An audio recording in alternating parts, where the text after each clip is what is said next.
ನಮಸ್ಕಾರ ಗುರು, ಎಲ್ರಿಗೂ ನಾನು ಚಿದು ಮಾತಾಡ್ತಾ ಇರೋದು. ಇವತ್ತು ವಿಷಯ ಏನಪ್ಪಾ ಅಂತ ಅಂದ್ರೆ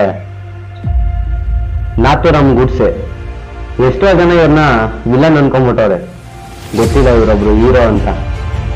ಅಪ್ಪಟ ಹಿಂದುತ್ವಾದಿ, ದೇಶದ ಸ್ವಾತಂತ್ರ್ಯಕ್ಕೋಸ್ಕರನ ತನ್ನ ಎಜುಕೇಶನ್ನೇ ಡ್ರಾಪ್ ಮಾಡಿದಂತಹ ಮಹಾ ತ್ಯಾಗಿ. ಅವ್ರ ಬಗ್ಗೆ ಇವತ್ತು ಹೇಳ್ತಾ ಇದ್ದೀನಿ. ಅವ್ರ ಲೈಫ್ ಸ್ಟೋರಿ ಎಲ್ಲ, ಅವರು ಗಾಂಧೀಜಿನ ಏನು ಕೊಂದ್ರು ಅಂತ ಹೇಳಿ ಹೇಳ್ತೀನಿ ಇವತ್ತು. ನಾಥೂರಾಮ್ ಗೂಡ್ಸೆ ಯಾರಂತನ ತಮ್ಮೆಲ್ರಿಗೂ ಗೊತ್ತಿರುತ್ತೆ. ಮಹಾತ್ಮ, ರಾಷ್ಟ್ರಪಿತ ಅಂತ ಬಿರುದು ತಾಂಡಂತಹ ಗಾಂಧೀಜಿಯನ್ನ ಕೊಲೆ ಮಾಡಿದಂಥವ್ರು. ನಮ್ಮ ಸ್ಕೂಲ್ಗಳಲ್ಲಿ ನಮ್ಗೆ ಯಾವ ರೀತಿಯ ತಲೆ ತುಂಬಿದ್ದಾರೆ ಅಂತಂದ್ರೆ, ನಾಥೂರಾಮ್ ಗೂಡ್ಸೆ ಒಬ್ಬ ದೇಶದ್ರೋಹಿ, ಅವರೊಬ್ಬ ವಿಲನ್ ಅನ್ನೋ ರೀತಿ ನಮ್ಗೆ ತಲೆ ತುಂಬಿದ್ದಾರೆ. ಆದ್ರೆ ಬೆಳೀತಾ ಬೆಳೀತಾ ಅವ್ರ ಬಗ್ಗೆ ತಿಳ್ಕೊಂತ ಗೊತ್ತಾಗುತ್ತೆ ಜನಗಳಿಗೆ, ಅವರು ದೇಶದ್ರೋಹಿ ಅಲ್ಲ, ಅವರೊಬ್ಬ ಖಳನಾಯಕ ಅಲ್ಲ, ಅವರೊಬ್ಬ ನಿಜವಾದ ನಾಯಕ ಅಂತ ಹೇಳಿ. ನಾಥೂರಾಮ್ ಗೂಡ್ಸೆ 19 ಮೇ 1910ರಲ್ಲಿ ಪುಣೆಯ ಒಂದು ಬ್ರಾಹ್ಮಣ ಕುಟುಂಬದಲ್ಲಿ ಜನಿಸ್ತಾರೆ. ತನ್ನ ಹೈಸ್ಕೂಲ್ ಓದುವಂತಹ ಟೈಮ್ನಲ್ಲಿ ತನ್ನ ಸ್ಕೂಲ್ನ ಡ್ರಾಪ್ ಔಟ್ ಮಾಡಿ RSSಗೆ ಜಾಯಿನ್ ಆಗ್ತಾರೆ ನಾಥೂರಾಮ್ ಗೂಡ್ಸೆ ಅವರು. ಇವರು ವಿನಾಯಕ ದಾಮೋದರ ಸಾವರ್ಕರ್ ಅಂದ್ರೆ BD ಸಾವರ್ಕರ್ ಮತ್ತೆ ಗಾಂಧೀಜಿಯವರ ಅನುಯಾಯಿಯಾಗಿರ್ತಾರೆ. ಯಾವ ರೀತಿಯಾಗಪ್ಪ ಅಂತಂದ್ರೆ, ಅವ್ರನ್ನ ತುಂಬಾ ನಂಬಿರ್ತಾರೆ ಗಾಂಧೀಜಿ ಮತ್ತೆ BD ಸಾವರ್ಕರ್ ಅವ್ರನ್ನ ನಾಥೂರಾಮ್ ಗೂಡ್ಸೆ ಅವರು. ಮೊದಲು ನಾಥೂರಾಮ್ ಗೂಡ್ಸೆ ಅವರು ಕೆಲವೊಂದಿಷ್ಟು ನ್ಯೂಸ್ ಪೇಪರ್ಗಳಿಗೆ ಆರ್ಟಿಕಲ್ಸ್ ಬರೀತಾ ಇರ್ತಾರೆ. ನಂತರದ ಸಮಯದಲ್ಲಿ ತನ್ನದೇ ಆದಂತಹ ಒಂದು ನ್ಯೂಸ್ ಪೇಪರ್ ಅನ್ನ ಪಬ್ಲಿಷ್ ಮಾಡ್ತಾರೆ. ಹಿಂದೂ ರಾಷ್ಟ್ರ ನ್ಯೂಸ್ ಪೇಪರ್ ಅನ್ನ ಮರಾಠ ಭಾಷೆಯಲ್ಲಿ ನಾಥೂರಾಮ್ ಗೂಡ್ಸೆ ಅವರು ಪಬ್ಲಿಷ್ ಮಾಡ್ತಾರೆ. 1942ರಲ್ಲಿ ಬ್ರಿಟಿಷರ ವಿರುದ್ಧ ಹಿಂದೂ ರಾಷ್ಟ್ರಗಳ ಎನ್ನುವಂತಹ ಒಂದು ಸಂಘಟನೆಯನ್ನು ಸಹ ಸ್ಥಾಪನೆ ಮಾಡ್ತಾರೆ ನಾಥೂರಾಮ್ ಗೂಡ್ಸೆ ಅವರು. ಇವರು ಗಾಂಧೀಜಿಯನ್ನ ಕೊಲ್ಲೋದಕ್ಕೆ ಮುಖ್ಯ ಕಾರಣಗಳು ಏನಪ್ಪಾ ಅಂತ ಕೇಳೋದಾದ್ರೆ, ಗಾಂಧೀಜಿ ಮಾಡಿರ್ತಕ್ಕಂತಹ ಇಂಡಿಯಾ ಪಾಕಿಸ್ತಾನ್ ವಿಭಜನೆ ಆಗಿರ್ಬೋದು, ಅವರು ಹಿಂದುತ್ವಕ್ಕೆ ತೋರಿಸಿದ್ದಂತಹ ಅಸಡ್ಡೆ ಆಗಿರ್ಬೋದು, ಮತ್ತೆ ದೇವಸ್ಥಾನಗಳಲ್ಲಿ ಬಂದು ನಮಾಜ್ ಮಾಡ್ತಿದ್ದಕ್ಕಂಥದ್ದಾಗಿರ್ಬೋದು. ಹೀಗೆ ಹೇಳ್ತಾ ಹೋದ್ರೆ ಅನೇಕ ಕಾರಣಗಳಿವೆ. ಯಾವ್ದಾವ್ದಕ್ಕೆ ಅಂತನ ಒಂದೊಂದಾಗೆ ಡೀಟೇಲ್ ಆಗಿ ನಿಮ್ ಮುಂದೆ ತೊಟ್ಟಕ್ಕಂತಹ ಪ್ರಯತ್ನ ನಿಮ್ದು. ಚಾನಲ್ಗೆ ಯಾರಾದ್ರೂ ಹೊಸಬರಾಗಿದ್ರೆ ಸಬ್ಸ್ಕ್ರೈಬ್ ಮಾಡಿ, ಹಾಗೆ ವಿಡಿಯೋ ಇಷ್ಟ ಆದ್ರೆ ಲೈಕ್ ಮಾಡಿ. ವಿಡಿಯೋ ಇಷ್ಟ ಆಗಿಲ್ಲ ಅಂದ್ರೆ ಖಂಡಿತ ಡಿಸ್ಲೈಕ್ ಮಾಡ್ರಿ ಅಂತ ಹೇಳ್ತಾ ವಿಡಿಯೋನ ಸ್ಟಾರ್ಟ್ ಮಾಡ್ತಾ ಇದ್ದೀನಿ. ಬನ್ನಿ. ತಮ್ಮೆಲ್ಲರಿಗೂ ಗೊತ್ತಿದ್ದಂತೆ 13 ಏಪ್ರಿಲ್ 1919ರಲ್ಲಿ ಜಲಿಯನ್ ವಾಲಾಬಾಗ್ ಹತ್ಯಾಕಾಂಡ ನಡೆಯುತ್ತೆ. ಅದರಲ್ಲಿ ಬ್ರಿಟಿಷರು ನಮ್ಮ ಭಾರತೀಯರನ್ನ ಅತ್ಯಂತ ಘೋರವಾಗಿ ಬರ್ಬರವಾಗಿ ಸಾಯಿಸ್ತಾರೆ. ಇದಕ್ಕೆ ಕಾರಣಕರ್ತೃ ಆದಂತಹ ಜನರಲ್ ರೆಜಿಮೆಂಟ್ ಡಯರ್ನವ್ರನ್ನ ನಮ್ಮ ಭಾರತೀಯರು ಗಲ್ಲಿಗೇರಿಸಬೇಕು ಅಂತ ಹೇಳಿ ಎಲ್ಲರೂ ಪ್ರೊಟೆಸ್ಟ್ ಮಾಡೋದಕ್ಕೆ ಸ್ಟಾರ್ಟ್ ಮಾಡ್ತಾರೆ. ನಾನು ಅಹಿಂಸವಾದಿ, ಯಾವುದೇ ಕಾರಣಕ್ಕಾಗಿಯೂ ಸಹ ನಾನು ಹಿಂಸೆಯನ್ನ ಬೆಂಬಲಿಸಲ್ಲ, ಹಿಂಸೆಗೆ ಪ್ರಚೋದನೆ ಕೊಡಲ್ಲ ಅಂತ ಹೇಳಿ ಅದನ್ನ ತನ್ನ ತಲೆಗೆ ಹಾಕೋದಕ್ಕೆ ತಿರಸ್ಕರಿಸ್ತಾರೆ ಗಾಂಧೀಜಿಯವರು. ಇದು ಮೊದಲನೇ ಕಾರಣ. ಎರಡನೇ ಕಾರಣ ಏನಪ್ಪಾ ಅಂತ ಅಂದ್ರೆ, ಕೇರಳದ ಮೋಕ್ಲ ಮುಸ್ಲಿಮರು ಸುಮಾರು 10,000 ಜನ ಹಿಂದೂಗಳನ್ನ ಬರ್ಬರವಾಗಿ ಸಾಯಿಸ್ತಾರೆ. ಹಾಗೆ ಸುಮಾರು 2,000ಕ್ಕಿಂತ ಅಧಿಕ ಮಂದಿ ಹಿಂದೂಗಳನ್ನ ಬಲವಂತವಾಗಿ ಮತಾಂತರ ಮಾಡ್ತಾರೆ.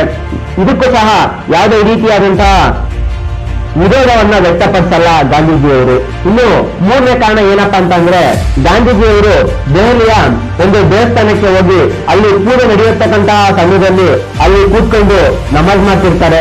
ಇದಕ್ಕೆ ಅಲ್ಲಿದ್ದಂತಹ ಪುರೋಹಿತರುಗಳಾಗಿರ್ಬೋದು, ಅಲ್ಲಿದ್ದಂತಹ ಹಿಂದೂಗಳಾಗಿರ್ಬೋದು, ಅಲ್ಲಿದ್ದಂತಹ ಬ್ರಾಹ್ಮಣರುಗಳಾಗಿರ್ಬೋದು, ಎಲ್ಲ ರೀತಿಯಾಗಿಯೂ ಸಹ ಇದಕ್ಕೆ ವಿರೋಧವನ್ನು ವ್ಯಕ್ತಪಡಿಸ್ತಾರೆ. ಅದಕ್ಕೆ ಗಾಂಧೀಜಿಯವರು ಒಂದು ಮಾತು ಹೇಳ್ತಾರೆ, ನಾನು ಎಲ್ಲ ಧರ್ಮವೂ ಒಂದೇ, ಹಿಂದೂ ಹಾಗೂ ಮುಸ್ಲಿಂ ಎರಡು ಬೇರೆ ಬೇರೆ ಅಲ್ಲ, ಎಲ್ಲ ಧರ್ಮವೂ ಒಂದೇ, ನಾನು ಇಲ್ಲಿ ಜಾತಿಯನ್ನು ಅಡ್ಡ ತರಲು ನನಗೆ ಮನಸ್ಸಿಲ್ಲ ಅಂತ ಹೇಳಿ ಒಂದು ಸ್ಟೇಟ್ಮೆಂಟ್ ಕೊಡ್ತಾರೆ. ಇದೇ ಗಾಂಧೀಜಿಯವರು ಮುಸ್ಲಿಮರ ಮಸೀದಿಗಳಿಗೆ ಹೋಗಿ ಭಗವದ್ಗೀತೆಯನ್ನ ಓದೋದಕ್ಕೆ ಭಯ ಪಡ್ತಿರ್ತಾರೆ. ಇನ್ನು ನಾಲ್ಕನೇ ಕಾರಣ ಏನಪ್ಪಾ ಅಂತ ಅಂದ್ರೆ, ಇಂಡಿಯಾ ಪಾಕಿಸ್ತಾನ್ ವಿಭಜನೆಯ ಟೈಮ್ನಲ್ಲಿ ಜಮ್ಮು ಮತ್ತು ಕಾಶ್ಮೀರ ಇಂಡಿಯಾಗೂ ಸೇರಿರಲ್ಲ, ಪಾಕಿಸ್ತಾನಕ್ಕೂ ಸೇರಿರಲ್ಲ. ಅದನ್ನ ಇಂಡಿಯಾಗೆ ಸೇರಿಸ್ಕೋಬೇಕು ಅಂತ ಹೇಳಿ ಅನೇಕ ಜನ ಹೋರಾಟ ಮಾಡ್ತಾರೆ. ಜಮ್ಮು ಕಾಶ್ಮೀರವನ್ನ ಹರಿ ಸಿಂಗ್ ಅಂತ ಒಬ್ಬ ರಾಜ ಆಳ್ವಿಕೆಯನ್ನ ಮಾಡ್ತಿರ್ತಾನೆ. ಅಲ್ಲಿ ಮುಸ್ಲಿಮರು ಬಹು ಸಂಖ್ಯೆಯಲ್ಲಿ ಇದ್ರು ಅನ್ನೋ ಒಂದೇ ಒಂದು ಕಾರಣಕ್ಕಾಗಿ ಗಾಂಧೀಜಿಯವರು ಜಮ್ಮು ಮತ್ತು ಕಾಶ್ಮೀರವನ್ನ ಮುಸ್ಲಿಮರ ಆಳ್ವಿಕೆ ಮಾಡಬೇಕು ಅಂತಹ ಒಂದು ನೀತಿಯನ್ನು ಜಾರಿಸ್ತಾರೆ. ಹಾಗೆ ಅದೇ ರೀತಿಯಲ್ಲಿ ಹೈದರಾಬಾದ್ ಅನ್ನು ಒಬ್ಬ ಮುಸ್ಲಿಂ ರಾಜ ಆದಂತಹ ಓಸ್ಮಾ ಅಲಿ ಖಾನ್ ಎನ್ನುವಂತಹ ವ್ಯಕ್ತಿ ಹೈದರಾಬಾದ್ ನ ಆಳ್ತಾ ಇರ್ತಾರೆ. ಅದಕ್ಕೆ ಗಾಂಧೀಜಿಯವರು ಯಾವುದೇ ರೀತಿಯಾಗಿ ವಿರೋಧವನ್ನು ವ್ಯಕ್ತಪಡಿಸೋದಿಲ್ಲ. ಬಾಲ ಗಂಗಾಧರನಾಥ ತಿಲಕರ ಸಾವಿನ ಬಳಿಕ ಇಂಡಿಯನ್ ನ್ಯಾಷನಲ್ ಕಾಂಗ್ರೆಸ್ನ ಮೇಲೆ ಗಾಂಧೀಜಿಯ ಪ್ರಭಾವ ಅತಿ ಹೆಚ್ಚಾಗುತ್ತೆ. ಯಾವ ರೀತಿಯಾಗಪ್ಪ ಅಂತಂದ್ರೆ ಕಾಂಗ್ರೆಸ್ನ ನಾಯಕರು ಗಾಂಧೀಜಿಯ ಮಾತನ್ನು ಕೇಳಲೇಬೇಕಾದಂತಹ ಒಂದು ಪರಿಸ್ಥಿತಿ ಬರುತ್ತೆ. ಅವರು ಅಕಸ್ಮಾತ್ ಆಗಿ ಗಾಂಧೀಜಿ ಮಾತನ್ನ ಕೇಳಲಿಲ್ಲ ಅಂದ್ರೂ ಕೂಡ ಗಾಂಧೀಜಿ ಅವರು ಅವರ ಮನವೊಲಿಸಿ ತನ್ನ ಮಾತನ್ನ ಕೇಳುವಂತೆ ಮಾಡ್ಕೊಳ್ತಾ ಇರ್ತಾರೆ. ಕಾಂಗ್ರೆಸ್ನ ಅಧ್ಯಕ್ಷರ ಸ್ಥಾನಕ್ಕೆ ನೇತಾಜಿ ಸುಭಾಷ್ ಚಂದ್ರ ಬೋಸರು ಆಯ್ಕೆ ಆಗುವಂತಹ ಸಂದರ್ಭದಲ್ಲಿ ಗಾಂಧೀಜಿಯವರು ಇದಕ್ಕೆ ತುಂಬಾ ವಿರೋಧವನ್ನು ವ್ಯಕ್ತಪಡಿಸ್ತಾರೆ. ಕಾರಣ ಏನಾಗಿತ್ತಪ್ಪ ಅಂತಂದ್ರೆ ಗಾಂಧೀಜಿಯವರ ಸೈದ್ಧಾಂತಿಕ ನಿಲುವನ್ನು ಸುಭಾಷ್ ಚಂದ್ರ ಬೋಸರು ಟೀಕಿಸ್ತಾ ಇದ್ರು. ಇಂಡಿಯನ್ ನ್ಯಾಷನಲ್ ಕಾಂಗ್ರೆಸ್ ಅಧ್ಯಕ್ಷರ ಸ್ಥಾನ ನನ್ನ ಕೈಯಿಂದ ತಪ್ಪಿ ಹೋದ್ರೆ ಎಲ್ಲಿ ಜನಗಳೆಲ್ಲ ನನ್ನ ಮಾತು ಕೇಳಲ್ವೋ, ಕಾಂಗ್ರೆಸ್ನಲ್ಲಿ ಇರುವಂತಹ ನಾಯಕರುಗಳು ಎಲ್ಲಿ ನನ್ನ ಮಾತು ಕೇಳಲ್ವೋ ಅನ್ನುವಂತ ಒಂದೇ ಒಂದು ಕಾರಣಕ್ಕಾಗಿ ತಮ್ಮ ಅನುಯಾಯಿಯನ್ನ ಸುಭಾಷ್ ಚಂದ್ರ ಬೋಸರ ವಿರುದ್ಧ ಎಲೆಕ್ಷನ್ಗೆ ನಿಲ್ಲಿಸ್ತಾರೆ ಗಾಂಧಿಯವರು. ಎಲೆಕ್ಷನ್ಗೆ ನಿಲ್ಲಿಸಿದಂತಹ ಸಂದರ್ಭದಲ್ಲಿ ಸುಭಾಷ್ ಚಂದ್ರ ಬೋಸರು ಗೆದ್ದಂತಹ ಸಂದರ್ಭದಲ್ಲಿ ಗಾಂಧೀಜಿಯವರು ಒಂದು ಸ್ಟೇಟ್ಮೆಂಟ್ ಕೊಡ್ತಾರೆ ತನ್ನ ಅನುಯಾಯಿಗೆ, ಇದು ನಿಮ್ಮ ಸೋಲಲ್ಲ, ಇದು ವೈಯಕ್ತಿಕವಾಗಿ ನನ್ನ ಸೋಲು ಎಂದು ಸುಭಾಷ್ ಚಂದ್ರ ಬೋಸರ ವಿರುದ್ಧ ಗಾಂಧೀಜಿಯವರು ಈ ಸ್ಟೇಟ್ಮೆಂಟ್ ಕೊಡ್ತಾರೆ. ಇನ್ನು 1944ರಲ್ಲಿ ನಾಥುರಾಮ್ ಗೂಡ್ಸೆ ಅವರು ಗಾಂಧೀಜಿಯವರನ್ನ ಹತ್ಯೆಗೈಯಲು ಪ್ರಯತ್ನ ಪಡ್ತಾರೆ. ಆದರೆ ಈ ಪ್ರಯತ್ನ ವಿಫಲವಾಗುತ್ತದೆ. 1946ರ ಆಗಸ್ಟ್ 16ರಂದು ಮೊಹಮ್ಮದ್ ಅಲಿ ಜಿನ್ನರ್ ಅವರ ಮುಸ್ಲಿಂ ಲೀಗ್ ಆ ದಿನವನ್ನ ಡೈರೆಕ್ಟ್ ಆಕ್ಷನ್ ಡೇ ಅಂತ ಹೇಳಿ ಘೋಷಣೆ ಮಾಡ್ತಾರೆ. ಇದರಿಂದಾಗಿ ಹಿಂದೂ ಮುಸ್ಲಿಂಗಳ ನಡುವೆ ತುಂಬಾ ದೊಡ್ಡ ಜಗಳ ಉಂಟಾಗುತ್ತದೆ. ಅದರಲ್ಲಿ ಮುಸ್ಲಿಮರು ಅನೇಕ ಹಿಂದೂಗಳನ್ನ ಬರ್ಬರವಾಗಿ ಹತ್ಯೆಗೈತಾರೆ ಹಾಗೂ ನಮ್ಮ ಹಿಂದೂ ಹೆಣ್ಣು ಮಕ್ಕಳನ್ನ ಸುಮಾರು ಜನ ಹೆಣ್ಣು ಮಕ್ಕಳನ್ನ ಅತ್ಯಾಚಾರವೆಸಗಿ ಕೊಲೆ ಮಾಡ್ತಾರೆ. ಮೊಹಮ್ಮದ್ ಅಲಿ ಜಿನ್ನರ್ ಅವರ ಮುಸ್ಲಿಂ ಲೀಗ್ ಎನ್ನುವಂತಹ ಒಂದು ಸಂಘಟನೆ. ಹೀಗೆ ಇಷ್ಟೆಲ್ಲ ದೊಡ್ಡದಾದಂತಹ ಜಗಳ ಆದ್ರೂ ಸಹ ಗಾಂಧೀಜಿಯವರು ಇದಕ್ಕೆ ವಿರೋಧವಾಗಿ ಒಂದು ಮಾತನ್ನು ಸಹ ಆಡುವುದಿಲ್ಲ. ಗಾಂಧೀಜಿಯವರ ಅಹಿಂಸದ ಸಿದ್ಧಾಂತ ಎಲ್ಲಿ ಹೋಯಿತು ಅಂತ ಯಾರಿಗೂ ಗೊತ್ತಿಲ್ಲ.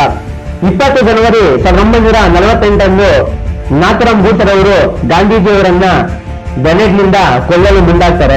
ಕಾರಣ ಏನಾಗಿತ್ತಪ್ಪ ಅಂತ ಅಂದ್ರೆ ದೇಶದ ವಿಭಜನೆಯ ಟೈಮ್ನಲ್ಲಿ ಭಾರತ ಸರ್ಕಾರ ಪಾಕಿಸ್ತಾನಕ್ಕೆ ಸುಮಾರು 50 ಕೋಟಿಗಳಷ್ಟು ಹಣವನ್ನ ಕೊಡಬೇಕಾಗಿದ್ದಂತ ಸಂದರ್ಭ ಅದು.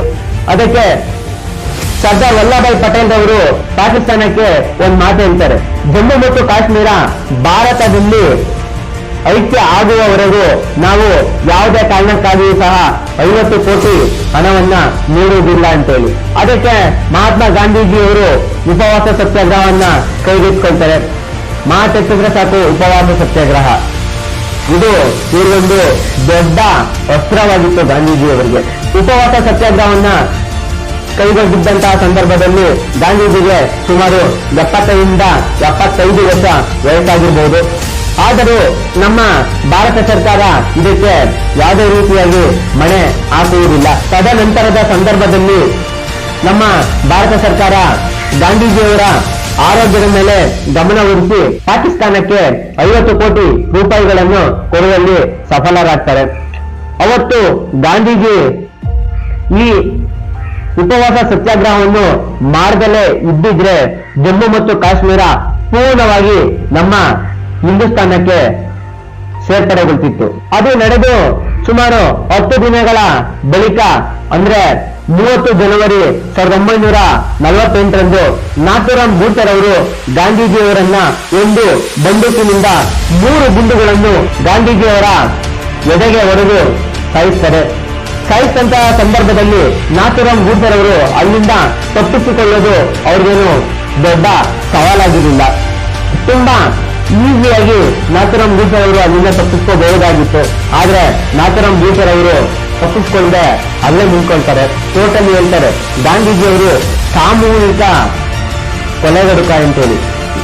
ನಾಥೂರಾಮ್ ಗೂಡ್ಸೆ ಅವರ ಮರಣ ದಂಡನೆಯನ್ನು ತಪ್ಪಿಸಲು ಬಾಬಾ ಸಾಹೇಬ್ ಅಂಬೇಡ್ಕರ್ ಅವರು ಕೇಳ್ಕೊತಾರೆ, ನಾನು ನಿಮ್ಮ ಮರಣ ದಂಡನೆಯನ್ನು ತಪ್ಪಿಸ್ತೀನಿ ಅಂತೇಳಿ.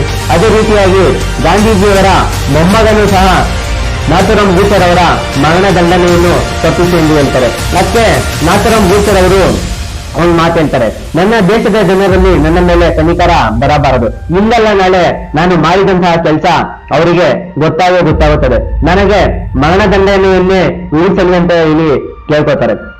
ಇದರಿಂದಾಗೆ ಗೊತ್ತಾಗುತ್ತೆ ನಾಥೂರಾಮ್ ಗೂಡ್ಸೆ ಎಷ್ಟು ದೊಡ್ಡ ಪ್ರೇಮಿ ದೇಶಭಕ್ತ ಅಂತ ಹೇಳಿ. ಇಷ್ಟ ಹೇಳ್ತಾ ಈ ವಿಡಿಯೋನ ಇಲ್ಲಿಗೆ ಮುಗಿಸ್ತಿದ್ದೀನಿ. ಜೈ ಹಿಂದ್, ಎಲ್ರಿಗೂ ನಮಸ್ಕಾರ.